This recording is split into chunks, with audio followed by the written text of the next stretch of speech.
இயேசுவில் பிரியமான எனது அருமையான சகோதர சகோதரிகளே, இன்றைய நாளிலே இறைவனுடைய வார்த்தையை உங்களோடு பகிர்ந்து கொள்வதிலே பெரும் மகிழ்ச்சி அடைகிறேன்.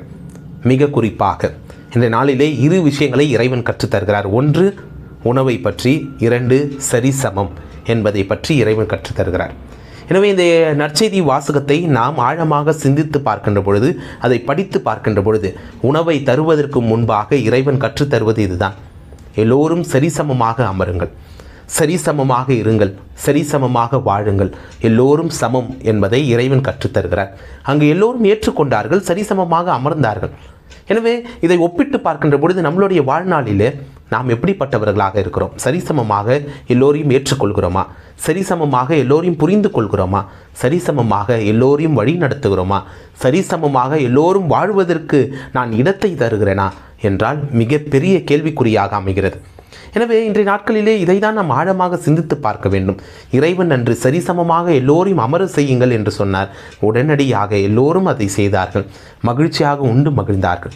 இன்றும் நாம் இன்றைய காலகட்டத்தில், இன்றைய சமுதாயத்தில் நாம் பல வகையிலே பிரிந்து போயிருக்கிறோம். அது மொழியாக இருக்கலாம், சாதியாக இருக்கலாம், மதமாக இருக்கலாம், அல்லது பல வகையிலே நாம் பிரிந்து இருக்கின்ற இந்த சூழ்நிலையிலே இறைவன் இதை தான் கற்றுத்தர விரும்புகிறார்.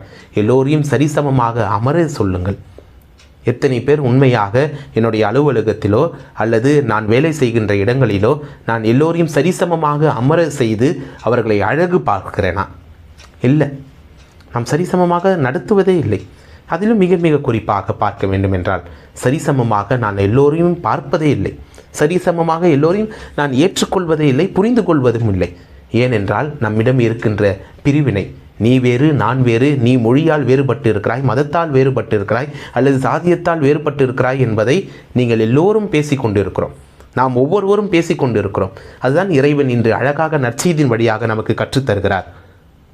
நாம் எல்லோரும் சமம், எல்லோரும் சமமாக இருக்கிறோம், எல்லோரும் சமமாக நாம் வழிபட வேண்டும், எல்லோரும் சமமாக நாம் வாழ வேண்டும் என்பதை இனி வருகின்ற நாட்களில் நாம் எல்லோரும் சமம் என்று புரிந்து கொண்டு சமமாக நாம் வாழ்வோம். உணவை பற்றி பேசுகிறார்.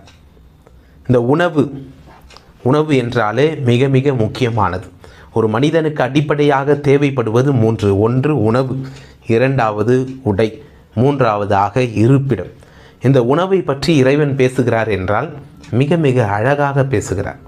உன்னிடம் இருக்கின்ற உணவை நீ வைத்து கொண்டு நீ மட்டும் உண்டு குடித்து மகிழ்ந்து உறங்கிவிட்டால் அது ஒருபொழுதும் மகிழ்ச்சியாக மாறாது, மகிழ்ச்சி நிறைந்த வாழ்க்கையும் இருக்காது என்பதை கற்றுத்தருகிறார். மாறாக உன்னிடம் இருக்கின்ற உணவை அடுத்தவரிடம் பகிர்ந்து கொள்ளுகின்ற பொழுது, அடுத்தவருக்கு பகிர்ந்து கொடுக்கின்ற பொழுது அதிலே நிறைவான மகிழ்ச்சியும் மன நிறைவும் வந்து சேரும் என்பதை இறைவன் சுட்டி காட்டுகிறார். எனவே நம்மளுடைய இல்லங்களிலே நடக்கின்ற ஒவ்வொரு சுப காரியங்களுக்கும் நாம் இந்த உணவை மையமாக வைத்து அந்த நிகழ்வை நடத்துகிறோம். எத்தனை முறை அந்த உணவு எல்லாம் கீழே கொட்டி கிடக்கிறது, எத்தனை முறை அந்த உணவு எல்லாம் நாம் குப்பை தொட்டியிலே போடுவதற்கு முன் வருகிறோம், எத்தனை முறை உணவை நாம் சாப்பிடாமல் உதாசனம் படுத்தி இருக்கிறோம். ஆனால் அதுவல்ல உண்மையான மகிழ்ச்சி. அந்த உணவை எல்லாம் கொட்டி தீர்க்கின்ற பொழுது யாரோ ஒருவர் பசியால் வாடிக்கொண்டிருக்கிறார், யாரோ ஒருவர் பசியினால் செத்து போகிறார்கள், மடிந்து போகிறார்கள் என்பதை நாம் அறிந்து இருக்கிறோமா? அதுதான் இறைவன் இங்கு தருகிறார். நிறைவாக எல்லோருக்கும் உணவை அளித்தார்.